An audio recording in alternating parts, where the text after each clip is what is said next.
So part of this is actually finding out what do we mean by talent, because we assume that talent is where our the talent in the organisation is where our leaders are coming from. The trouble is, again, we don't know what talent is. The only critical factor we can identify, or the only time that managers appear to be effective at identifying talent, is when the talented person is like them. And essentially what we've identified is lots and lots of biases. If you're male, you're obviously much more talented than if you're female.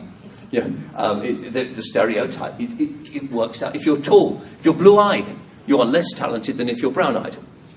That's if you're a man. I'm not sure I don't think there's any data about women. It's if you don't make mistakes, you are seen as more talented than somebody who does. And yet, what do we want in organisations? We want people who do make mistakes and learn from them. One of the ideas that we've seen in lots of organisations now is, and leadership teams in particular, is what we call cock up of the month, where you reward people within the team for the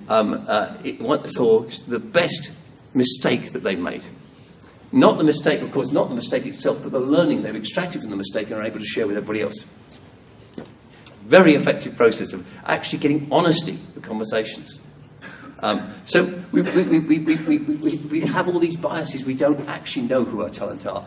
And part of the problem is that because the requirements are changing, the more that we try and define, well, this is what talent is, just like the competencies, we actually reduce the diversity from which we can draw.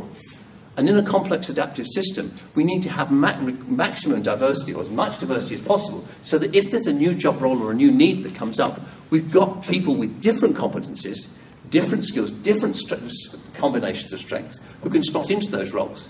If we've only got people who fit to a competency framework, we are actually basically giving ourselves organisation arthritis. We're reducing the diversity that we need. So here's a question for you to think about. What biases might be at work in your company? Suggestion. Yeah.